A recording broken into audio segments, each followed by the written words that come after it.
Hello, and thank you for joining us. My name is Cynthia Myers, and I want to welcome you to a Remembrance Day tribute. The program you're about to hear is a musical adaptation inspired by Paul Gallico's Dunkirk story, The Snow Goose.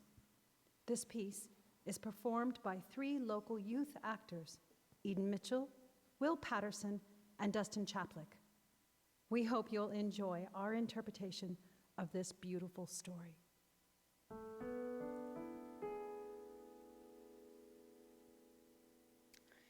Hello. My name is Willard Scott, ornithologist. The Great Marsh lies on the Essex coast, one of the last of the wild places of England, a low, far-reaching expanse of grass and reeds and half-submerged meadowlands ending in the great mudflats and tide pools near the restless sea.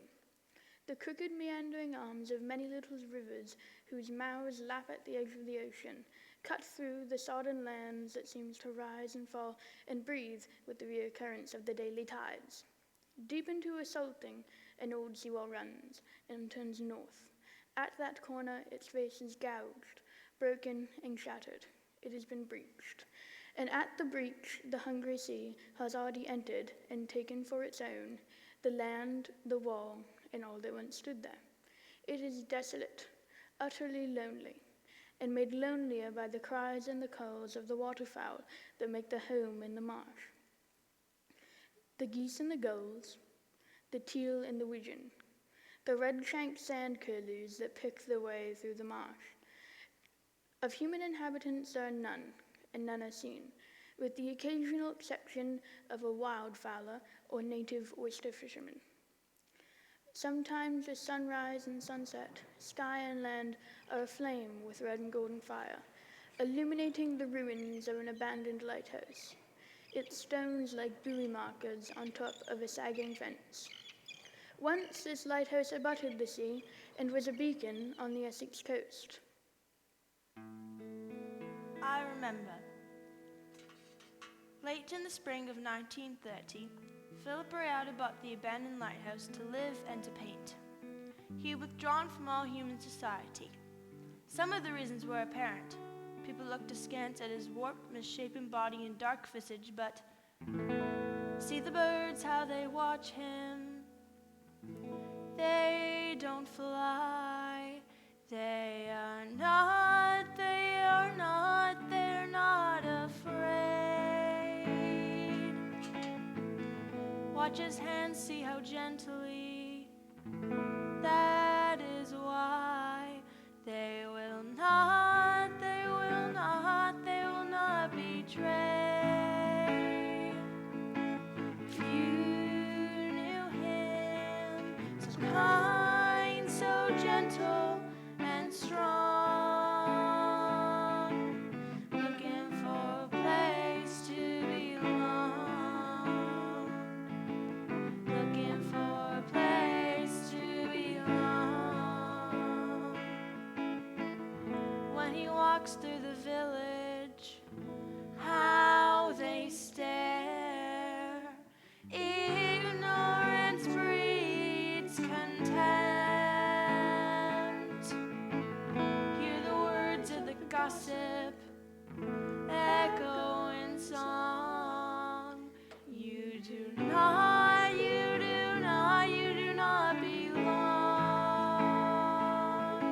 If you knew him, so kind, so gentle and strong, looking for a place to belong, looking for a place to belong.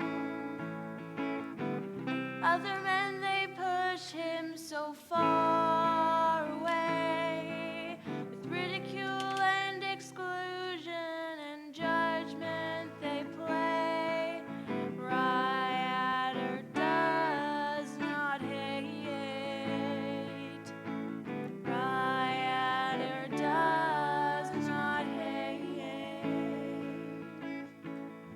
He was a friend to all things wild, and all wild things repaid him with their friendship. He had his birds, his paintings, and his boat, a 16-footer which he sailed with wonderful skill, alone with no eyes to watch him. He managed well beyond the constrictions of his deformities. He would often use his strong teeth to manage the billowing sails in a tricky blow. He would sail out to the tidal creeks and estuaries and would be gone for days at a time, looking for new species of birds to photograph or sketch for his paintings.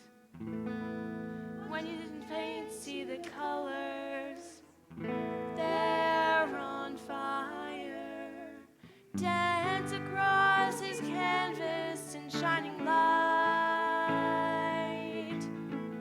From thin air he conjures beauty, earthly desire. Images come to life and they take flight. Brown-bodied, pink feet, white breasts with barnacles in dark necks and clown masks. The wild white fronts with black-barred breasts.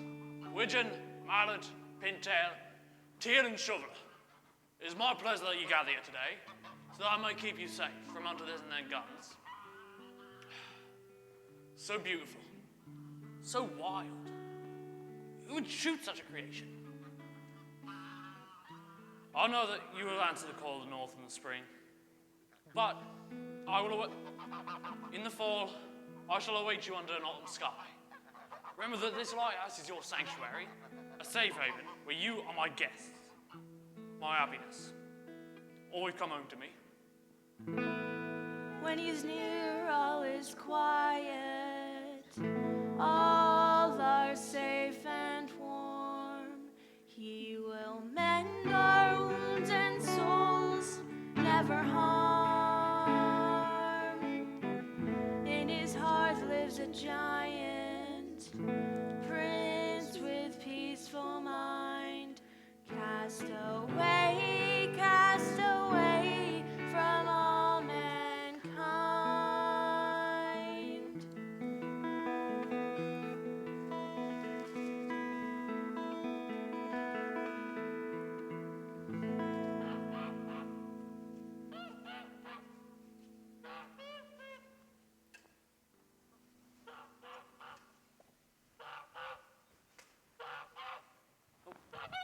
What is it, child? I found it, sir. It's hurt. Is it still alive? Yes, I think so. Come in, child, come in. Where did you find it? In the marsh, sir, where the fowlers had been.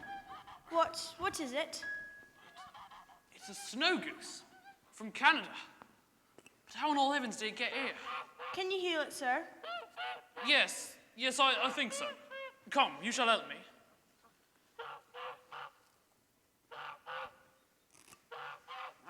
She's been shot, the poor thing. Her leg is broken.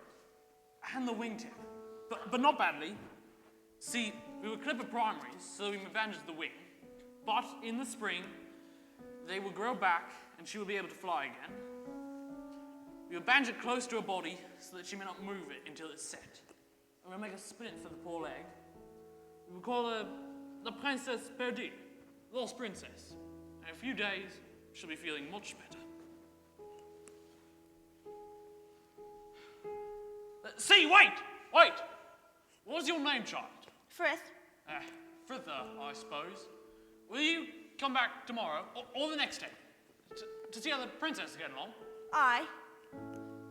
She's just like a bird, fragile and alone, timid on a shore, and do I dare to own?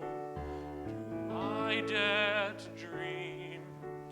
I have always been alone. My heart is light, soaring higher.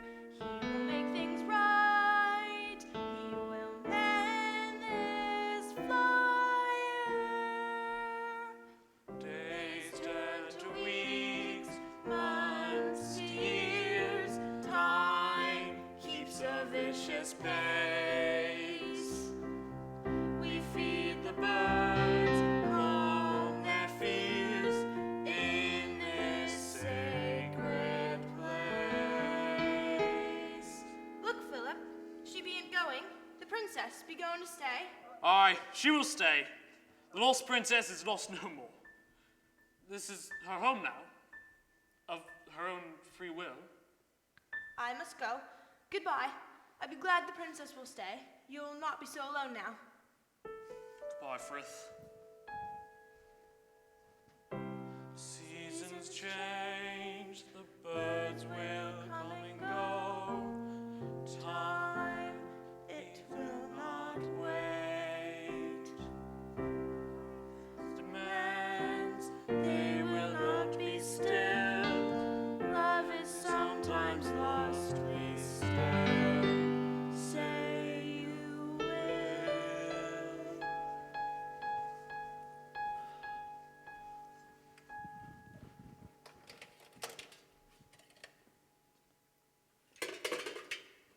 Philip, you be going away? Frith! I'm glad you came. Yes, I must go. A little trip. I will come back. Where must you go? To Dunkirk, 100 miles across the Channel. The British army is trapped there on the sands, waiting destruction at the hands of the advancing Germans. The port is in flames. Position is hopeless. How do you know this? I heard in the village when I went for supplies. Men are pouring out from Kellenbury in answer to the government's call. Every tug and fishing boat or power launch that can propel itself is heading across the Channel to rescue as many men as possible from the Germans' fire. What does this have to do with you? I have a boat. Philip, I can go and I will. why must you go? Men are huddled on the beaches like wounded birds. Frith, like the hunted and wounded birds we used to find and bring to sanctuary all those years ago. Above them fly steer peregrines, falcons, and gear falcons. They have no shelter from these iron birds of prey. They are lost and storm-driven, like the Princess Perdue you found and brought to me all those years ago, and we healed her. They need my help, my dear, as our wild creatures need of our help. You'll not come back. Why must it be you? It's something that I can do. Yes. For once I can be a man and play my part. Then I'll come with you, Philip. Your place in the boat would cause a soldier to be left behind. And another. And another. I must go alone. Goodbye. Will you look after the birds until I return? Seasons change, the birds will come and go. Time, it will not wait. Hard to leave when deep inside I know we tempt the hand of fate. Godspeed. I will take care of the birds. Godspeed.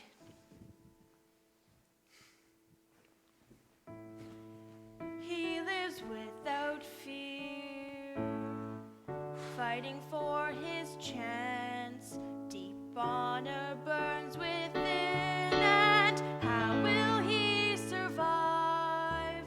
When will he return? Please, will you watch over him? My aunt is blind, soaring higher. I will make things right. Please, will you watch over him?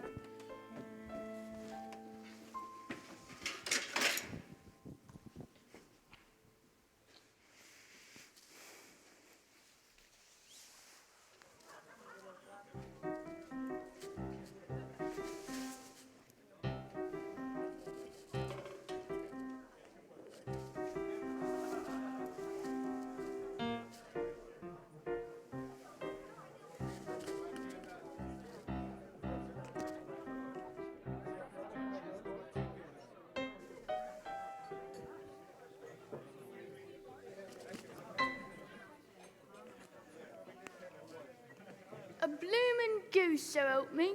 A goose it was. Jockey, see the same as me. It come flying down out of the muck and stink and smoke of Dunkirk that was overhead.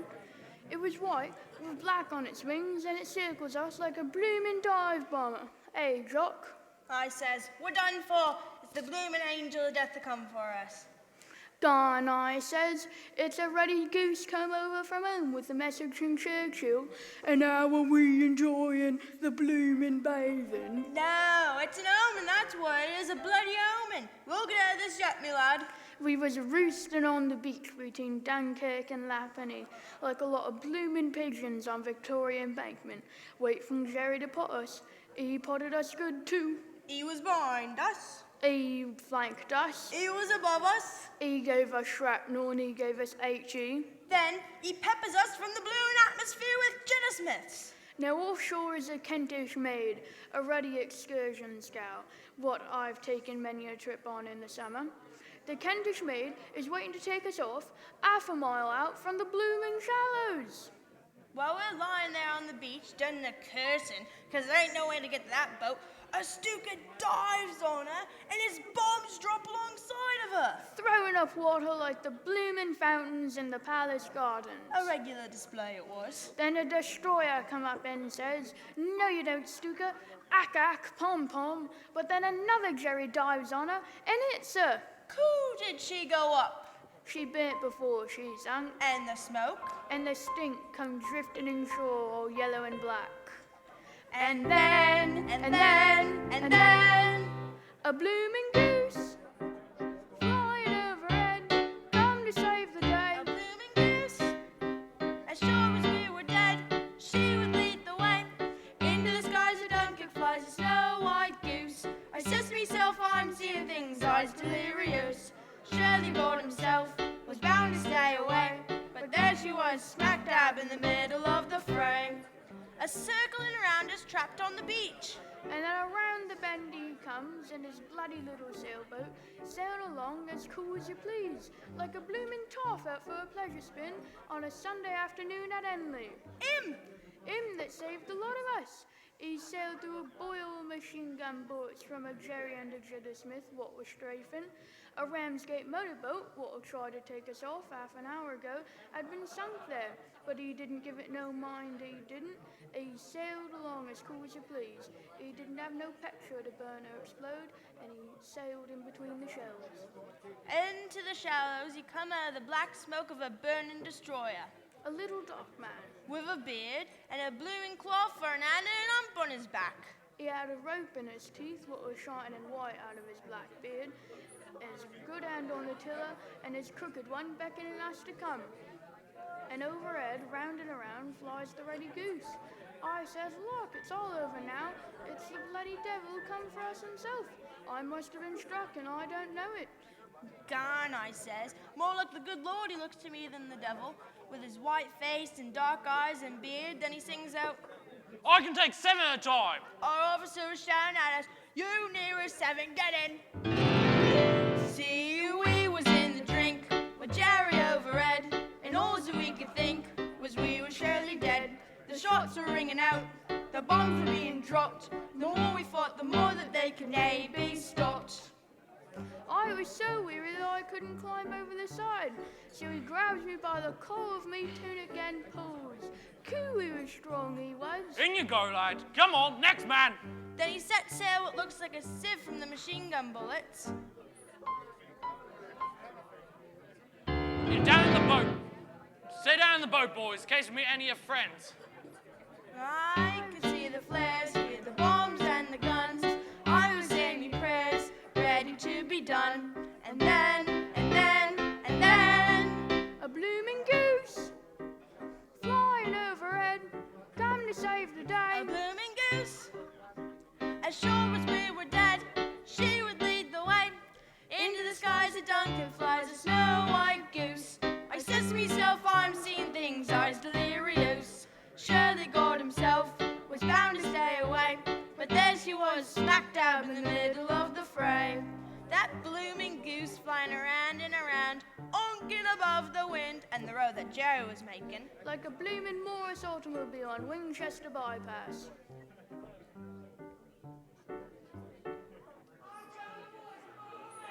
A bloomin' angel of mercy. Him at the tiller just looks up at the goose with the rope in his teeth and smiles at her like he's known her a lifetime. He brung us out to the Kentish maid and turns around and goes back for another load. He made trips all afternoon, all night too, because the bloody light of Dunkirk was burning bright enough to see by. I don't know how many trips he made, but him and a handful of other boats brought off all that there was of us on that particular stretch of ale without the loss of a man.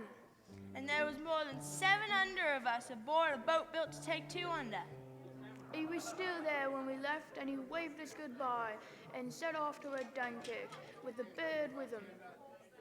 Blimey, it was queer to see that ruddy goose flying around, lit up by the flames like a white angel against the smoke. By morning, we were safe home. I never did find out what became of him. A bloody good man he was. Bloody good. I heard tell he stayed till the very end. Went down with his little rig, he did. No, you're telling it all wrong. That bloke was strapped to his boat, lashed to the mast. What? Riddled with machine gun fire, what nobody wants to hear about. The goose was still there with him, hissing and pecking at anyone what came near enough to try and save him. Then a giant mine, one of Jerry's specialties, floats by, and well, that's the end of it. Except in that goose, what circled around 3 times overhead as his master sank to the bottom of the sea. Right brave indeed. A toast, then. To him, what saved our sorry souls, Our saviour. and the goose. Here's to the unsung heroes, wherever they may be. Let's raise a glass to all those gave their lives that we might arise to see this day. Here's to the brave and speechless, their fate stolen and sealed. For them this solemn promise, that we live in peace while we think and teach and feel.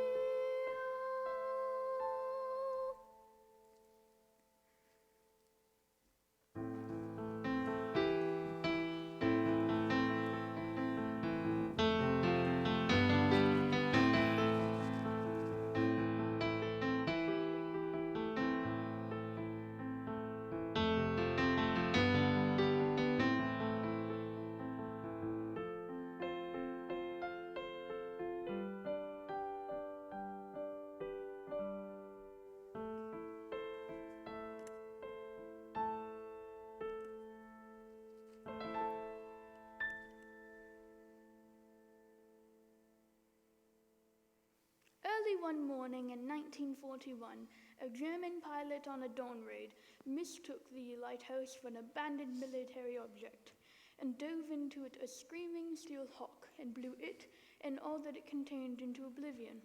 Isn't that right, Nana? The saddest thing you ever saw. A place of such peace and beauty destroyed in an instant. Everything leveled, gone, where the paintings Riata created by hand.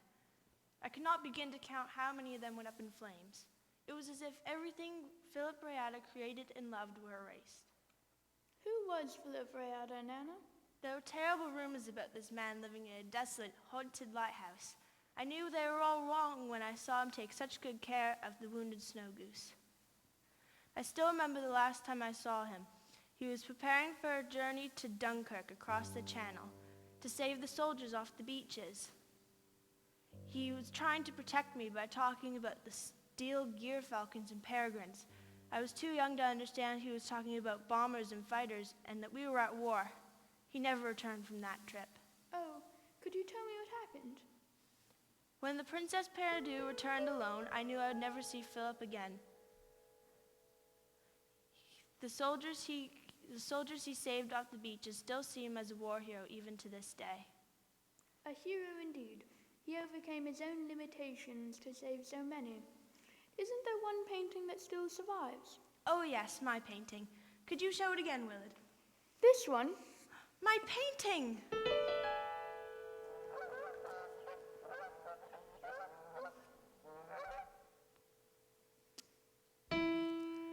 Like a